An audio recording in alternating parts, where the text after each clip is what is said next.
एक अनोखे वीर पुत्र की, जिसका नाम था छत्रपति शिवाजी महाराज। सन 1627 ईस्वी पूरे भारत पर मुगल साम्राज्य का आधिपत्य था। उत्तर में शाहजहां तो बीजापुर में सुल्तान मोहम्मद आदिल शाह और गोलकोंडा में सुल्तान अब्दुल्ला कुतुब शाह। डेक्कन के सुल्तान सेना के लिए हमेशा मुस्लिम अफसरों को ही प्राथमिकता देते थे। बंदरगाहों पर पुर्तगालियों का कब्जा था और थल मार्ग पर मुगलों का अधिकार। इसलिए उत्तरी अफ्रीका और मध्य एशिया से मुसलमान अधिकारियों को ला पाना मुमकिन नहीं था और डेक्कन के सुल्तानों को हिंदू अधिकारी नियुक्त करने पड़ते थे। आदिल शाह की सेना में एक मराठा सेनाध्यक्ष था, शाहजी भोसले। शाहजी सेना में उच्च पद पर आसीन था। सन 1630 में महाराष्ट्र में जुन्नर के समीप शिवनेरी के किले में उनके और जीजाबाई के यहां एक पुत्र का जन्म हुआ। स्थानीय देवी शिवाय के नाम पर पुत्र का नामकरण हुआ, जो आगे चलकर छत्रपति शिवाजी महाराज के नाम से विश्व विख्यात हुए। शिवाजी के पिता काफी समय घर से दूर रहे थे, इसलिए बचपन में उनकी देखरेख माता जीजाबाई और गुरु दादोजी कोंडेव ने की। दादोजी ने उन्हें युद्ध कौशल और नीति शास्त्र सिखाया, तो जीजा माता ने हिंदू धार्मिक कथाएं। जब दादोजी का सन 1647 में निधन हुआ, तब उनका यह मानना था कि शिवाजी अपने पिता की ही तरह आदिल शाह की सेना में उच्च पद पर आसीन होंगे, लेकिन विधि को कुछ और ही मंजूर था। सन 1646 के समय भारत में किसी हिंदू शासक का अपना स्वतंत्र राज्य स्थापित कर पाने के लिए इन 3 परिस्थितियों का पूरा होना जरूरी था। एक, कि वो शक्तिशाली साम्राज्यों के केंद्र से दूर हों, जमीन खेती के लिए अनुपयोगी हो और जंगलों से घिरा हुआ हो, ताकि छापामार युद्ध या गुरिल्ला वॉरफेयर करा जा सके। ये परिस्थितियां 1646 में शिवाजी के लिए अनुकूल बनी, जब उन्होंने स्थानीय किसानों मावली के समर्थन से अपनी सेना का निर्माण किया। शिवाजी को भली भांति याद था कि किसी भी साम्राज्य को स्थापित करने के लिए किलों की क्या महत्व है, इसलिए सिर्फ 15 साल की उम्र में ही उन्होंने आदिल शाही अधिकारियों को रिश्वत देकर तोड़ना, चाकन एवं कोंडना किलों को अपने अधिकार में कर लिया। इसके बाद उन्होंने आबाजी सोमदेव की मदद से थाना, कल्याण और भिवंडी के किलों को मुल्ला अहमद से छीनकर अपने अधिकार में कर लिया। इन घटनाओं से आदिल शाही साम्राज्य में हड़कंप मच गया। शिवाजी को रोकने के लिए उनके पिता को गिरफ्तार कर लिया गया। इसलिए शिवाजी ने अगले 7 बरस तक आदिल शाह पर सीधा आक्रमण नहीं किया। शिवाजी ने यह समय अपनी सेना को बढ़ाने और प्रभावशाली देशमुखों को अपनी ओर करने में लगाया। धीरे धीरे उन्होंने एक विशाल सेना खड़ी कर ली, जिसके घुड़सवार नेताजी पलकर ने संभाल रखी थी और पैदल सेना यशाजी कनक ने। अब तक शिवाजी के पास 40 किले भी आ चुके थे। शिवाजी के बढ़ते प्रभाव को रोकने के लिए सन 1659 में बीजापुर की बड़ी साहिबा ने अफजल खान को 10,000 सिपाहियों के साथ शिवाजी पर आक्रमण करने का हुक्म दिया। अफजल खान अपनी क्रूरता और ताकत के लिए जाना जाता था। उसने शिवाजी को खुले युद्ध करने के लिए उकसाने के लक्ष्य से बहुत सारे मंदिरों को तोड़ डाला और कई बेगुनाह नागरिकों का कत्ल कर डाला। लेकिन शिवाजी ने चतुराई और रण कौशल का परिचय देते हुए छापामार पद्धति से युद्ध चालू रखा। इस समय वो प्रतापगढ़ किले में रहे, जो कि चारों तरफ से घने जंगलों से घिरा हुआ था। अंत में अफजल खान ने शिवाजी को धोखे से मारने की साजिश रची। उसने शिवाजी को मिलने का न्योता भेजा। जब वो मिले, अफजल खान ने अपनी मजबूत पकड़ में शिवाजी को दबाकर मार डालने का प्रयास किया। शिवाजी पहले से तैयार थे। अपने छुपाकर रखे हुए बाग नाका से उन्होंने अफजल खान का पेट ही चीर डाला, जो कि उनसे 2 गुना विशालकाय था।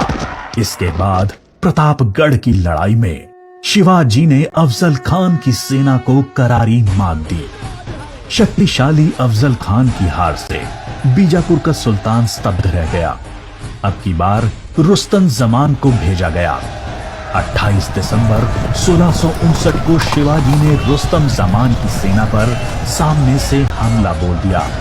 साथ ही उनकी सेना की 2 और टुकड़ियों ने दोनों दिशाओं से रुस्तम की फौज पर आक्रमण कर दिया।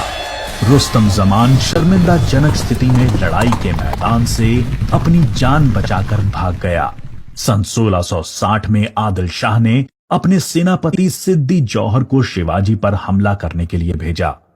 शिवाजी पन्हाला किले में थे और सिद्दी जौहर की सेना ने किले को चारों ओर से घेर लिया। शिवाजी ने सिद्दी जौहर को मिलने का न्योता दिया और जब वो मिले, आदिल शाह को संदेश भिजवा दिया कि सिद्दी जौहर उनसे गद्दारी कर रहा है। इससे आदिल शाह और सिद्दी जौहर के बीच लड़ाई छिड़ गई, जिसका फायदा उठाकर शिवाजी एक रात अपने 5000 सिपाहियों के साथ पन्हाला किले से बाहर निकल आए। बाजी प्रभु देशपांडे ने न सिर्फ सिपाहियों के साथ दुश्मन सेना को उलझाए रखा, जिसकी वजह से शिवाजी सकुशल विशालगढ़ पहुंच गए। इस लड़ाई में बाजी प्रभु देशपांडे को अपने प्राणों से हाथ धोना पड़ा। उनको महाराष्ट्र के इतिहास में एक महान योद्धा माना जाता है। इसके बाद बीजापुर की बड़ी बेगम ने औरंगजेब से शिवाजी को पकड़ने के लिए विनती करी। उसने अपने मामा शाइस्ता खान को 1,50,000 सैनिकों के साथ शिवाजी से युद्ध करने भेजा। शाइस्ता खान ने अपनी विशाल सेना के बल पर पुणे पर कब्जा कर लिया और शिवाजी के निवास स्थान लाल महल पे अपना बसेरा डाल दिया।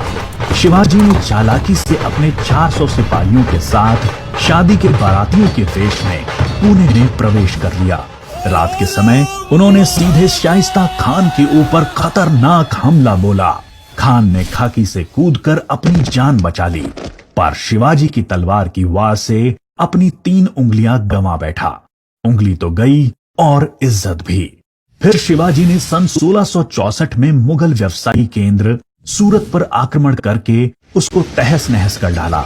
औरंगजेब आग बबूला होकर 60 वर्षीय राजपूत सेना नायक मिर्जा राजा जय सिंह को अपने 1.5 लाख सैनिकों के साथ शिवाजी से लड़ने के लिए भेजा। इस युद्ध में शिवाजी की हार हुई और उन्हें अपने 23 किले और 4 लाख की मुद्रा हर्जाने के रूप में देनी पड़ी। उन्हें अपने 9 वर्ष के पुत्र संभाजी के साथ आगरा जाना पड़ा। शिवाजी को नियंत्रित रखने के लिए पहले यह तय हुआ कि उन्हें मुगल दरबार में कोई पद दिया जाए, लेकिन औरंगजेब ने उसको बदलकर शिवाजी को घर में कैद करने का आदेश दे दिया। औरंगजेब नहीं जानता था कि यह गलती बहुत महंगी पड़ेगी। शिवाजी ने बीमारी का बहाना बनाया और अपने स्वास्थ्य को ठीक करने के आशीर्वाद के लिए साधु संतों और फकीरों को रोजाना मिठाई और उपहार भेजने की इच्छा जताई। एक दिन वो खुद श्रमिक के भेष में सामान के डब्बे में संभाजी को छुपाकर बाहर निकल आए। वो मथुरा, काशी, गया, पुरी के बाद गोलकोंडा और बीजापुर होते हुए रायगढ़ पहुंच गए। 1670 तक शिवाजी ने कई लड़ाइयां लड़ते हुए 4 महीनों के भीतर अपने राज्य का बड़ा हिस्सा मुगलों से स्वतंत्र करा लिया। सन 1671 से 1674 तक औरंगजेब ने भरसक प्रयास किया शिवाजी को अपने अधीन करने का, लेकिन वो बुरी तरह से असफल हुआ। उसने अपने उत्तम योद्धाओं जैसे दाऊद खान और मोहब्बत खान को शिवाजी से लड़ने भेजा, लेकिन सबको मुंह की खानी पड़ी। इसके साथ ही सन 1672 में अली आदिल शाह की मृत्यु हो गई और बीजापुर सल्तनत की स्थिति में चला गया। आखिर वो दिन आया जब गगा भट्ट ने 6 जून 1664 को पूरे उत्सवनुमा वातावरण में हिंदू परंपराओं के साथ शिवाजी का राज्याभिषेक किया।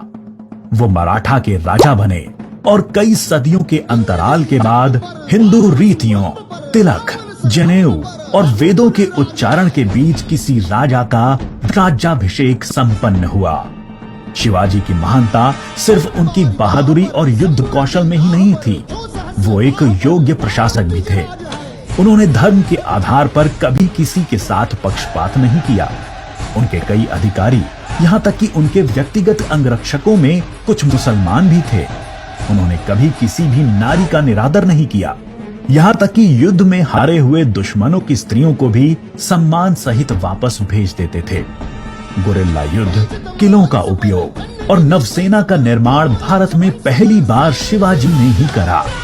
उन्होंने 4 किलों तथा 2000 सैनिकों से शुरुआत की थी और उनकी मृत्यु के समय तक ये गिनती 300 किलो एवं 1 लाख सैनिकों की हो गई थी। मार्च 1680 में शिवाजी का स्वास्थ्य खराब हो गया। तेज बुखार और पेचिस के चलते 5 अप्रैल 1680 को 52 साल की छोटी सी उम्र में इनका स्वर्गवास हो गया। औरंगजेब ने सोचा कि शिवाजी की मृत्यु के बाद मराठा राज्य खत्म हो जाएगा, लेकिन ऐसा हुआ नहीं।